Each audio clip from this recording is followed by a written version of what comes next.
Aaron, where are you? Answer now! Aaron! Oh, hello. It's been a while. And why is that? Oh, I remember, because you haven't messaged me for 2 whole goddamn months. Good grief, young lady. Huh? Don't give me huh. I don't need to hear any attitude from you. I see you still got no awareness of the fact that you're a wife of this household. No, but... When your mother-in-law kindly goes out of her way to message you, you put whatever you're doing aside and respond immediately. That's one of the rules you live by as my son's wife. If you understand, please be more mindful next time. I am not done speaking yet. Quit your butting in and listen to what your mother-in-law has to say. Oh, Firstly, I recently saw a new apartment where you two got together for the first time. The place you went to live after you moved out? our new apartment? And, my God, you haven't been doing the housework at all, have you? The room was filthy. There were clothes scattered all over the floor and tissues left tossed all over the place. You didn't even wash the pots and pans. I've never seen such a sorry state. How could you call that place a home? Are there sweet wrappers and a ready meal? Hamburger boxes flowing out of the garbage all over the floor. Not to mention the mountain of empty beer cans on the table.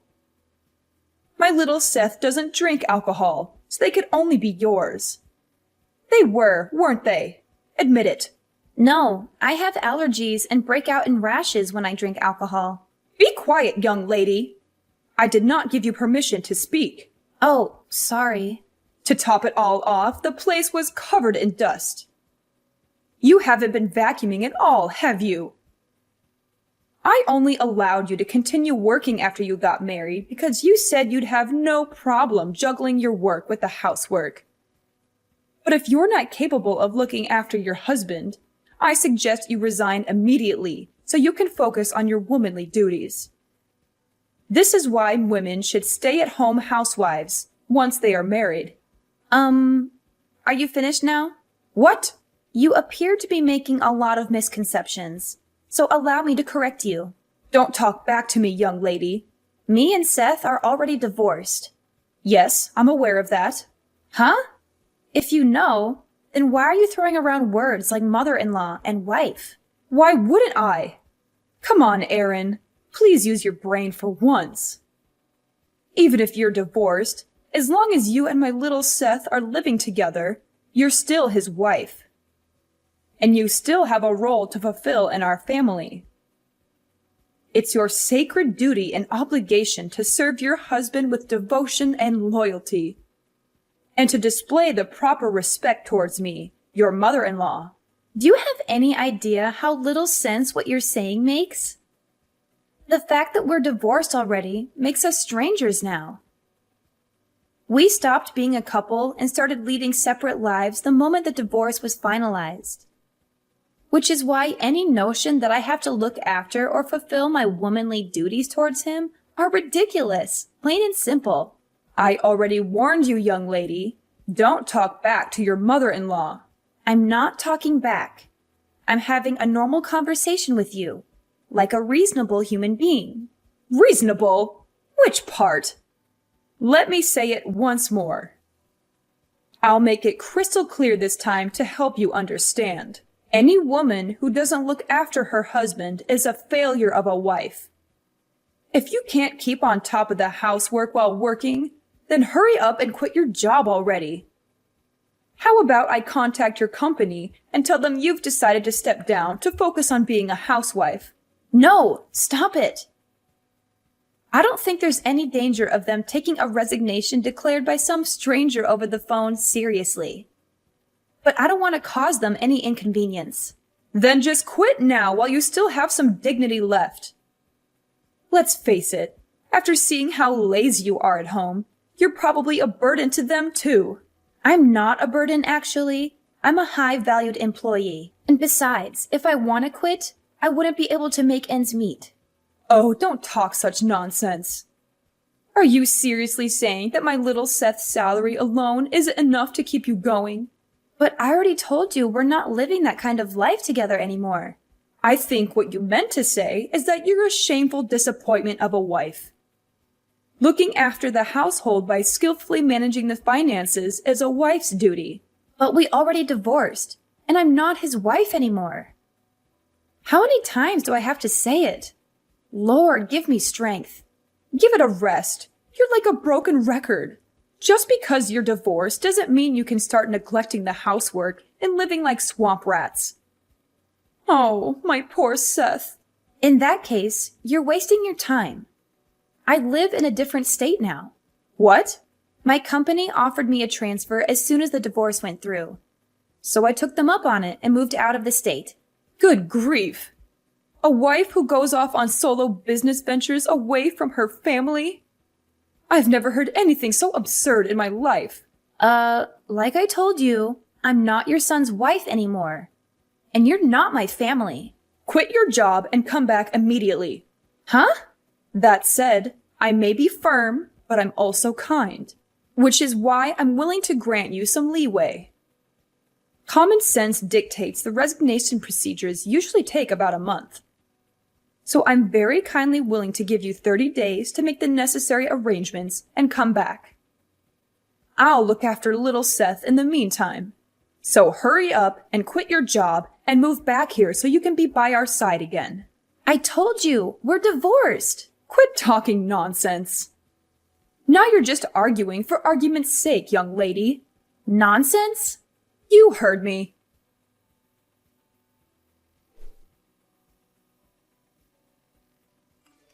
Hey, Seth. It's been a while. Is now a good time for you? Is that Aaron? Hey! Yeah, long time no see. Sorry to message you despite us being divorced and all. That's cool, don't sweat it. It's not like we divorced because we don't get along. Maybe things will change when one of us finds someone else. But for the time being, there's no reason we can't message each other. Yeah, I guess you're right. Thanks. Anyway, what's up? I want to speak to you about your mom. Huh?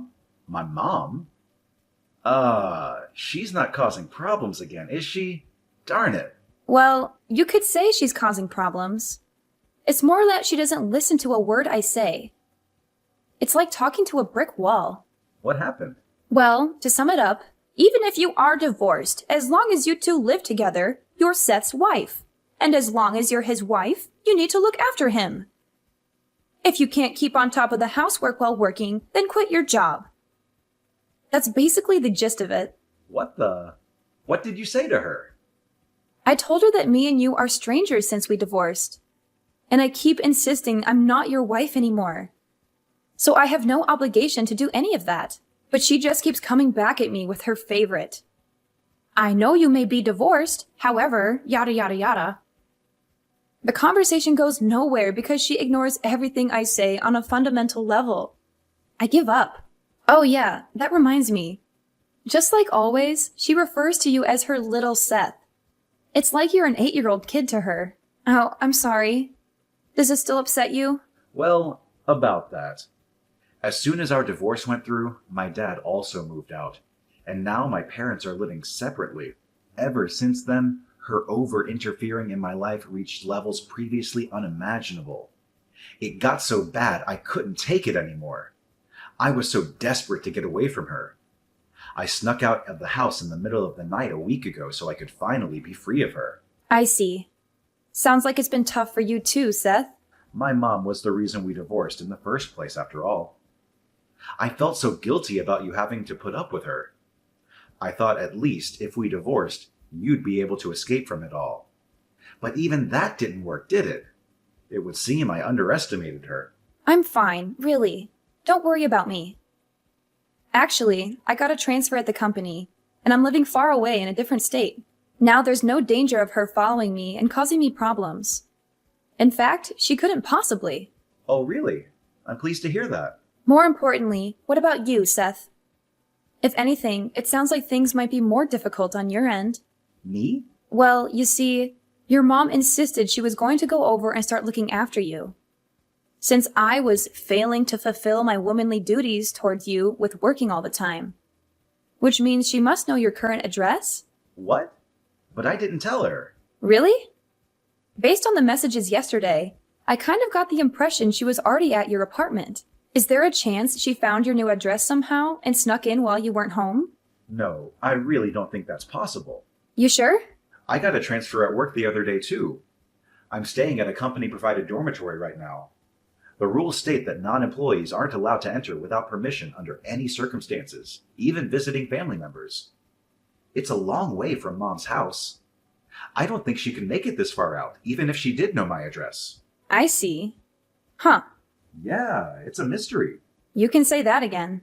Well, whatever. It's not like she can actually do anything to me. You don't mind? I have absolutely no intention of going back to the family home. I don't even read her messages these days. To be honest, I was thinking of blocking her soon. She can do what she likes. It's not my problem anymore. After everything that went down, for the sake of my mental health, I resolved never to tolerate her shenanigans ever again. I see. It's probably for the best for you to block her too, Aaron. I may be her son, but you two are literally strangers now. There's no reason you should have to put up with her irritating messages. You make a good point. I couldn't help but feel a little wary about what she was planning on doing next. But actually, after keeping an eye on her a little while longer, just to be safe, I think I'm going to block her. I think it's for the best. Anyway, I'm about to jump in the bath. Sure. Thanks for today, Seth. Night-night. Good night.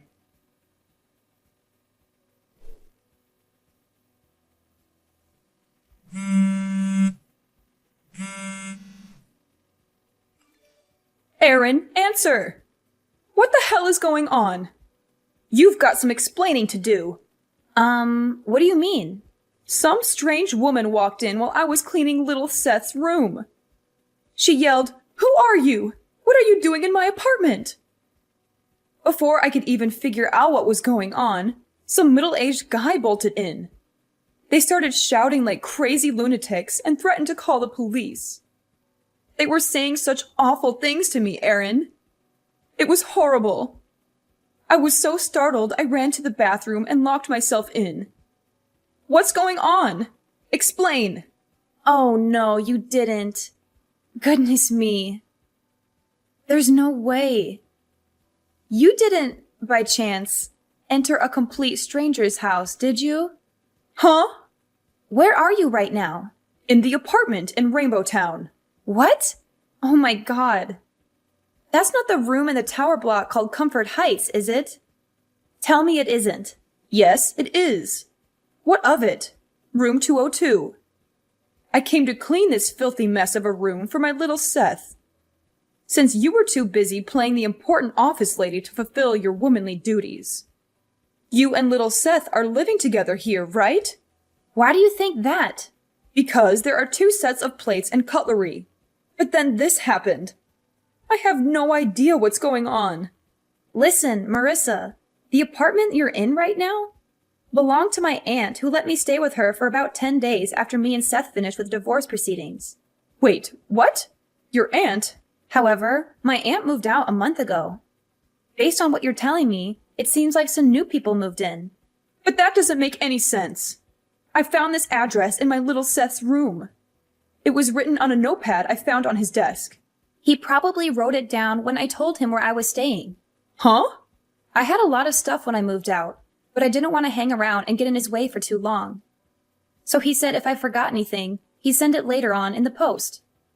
Which is why I told him I'd be staying at my aunt's until the end of the month and sent him her address. He probably just forgot to toss his old notepad in the trash. How could this be? I thought he wrote down his new address for me so I could come and see him. Oh my god. The only reason I didn't try following him when he disappeared in the night is because I thought, knowing his address, I could go and see him whenever I wanted. If this isn't his apartment, where's my little Seth right now? Tell me! Nope. Sorry. I don't even know myself. I know you're lying. What kind of wife doesn't know where her husband lives? That just doesn't happen. Like I said, me and your son are no longer married. And like I said, even if you are divorced. Want to know the reason why we got divorced, Marissa? Because of you. What? Me? Seth hates how you meddle in his life all the time. He told me you've been babying him and interfering with basically everything he ever does since he was a teenager. Then when we married, you started acting like some kind of dictator trying to turn me into his personal slave. I was to cater to his every whim at all times, regardless of what I wanted. He blamed himself, and his mental health took a turn for the worse. He stopped eating. He could barely sleep. He became a shell of his old self because of what you were putting me through. Huh?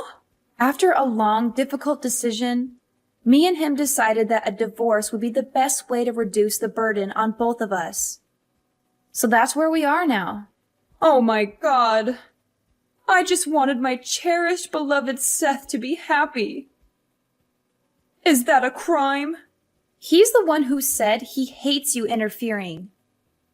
You drove your son to the emotional and psychological brink with your psychotic behavior.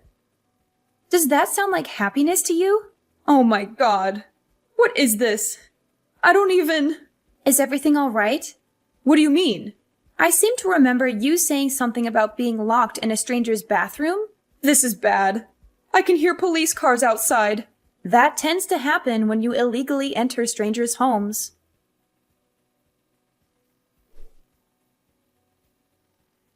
Firstly, as for how my ex-mother-in-law managed to get into a stranger's apartment, it turned out the couple who were living there forgot to lock the door when they both went out for work, so she was able to creep in unnoticed.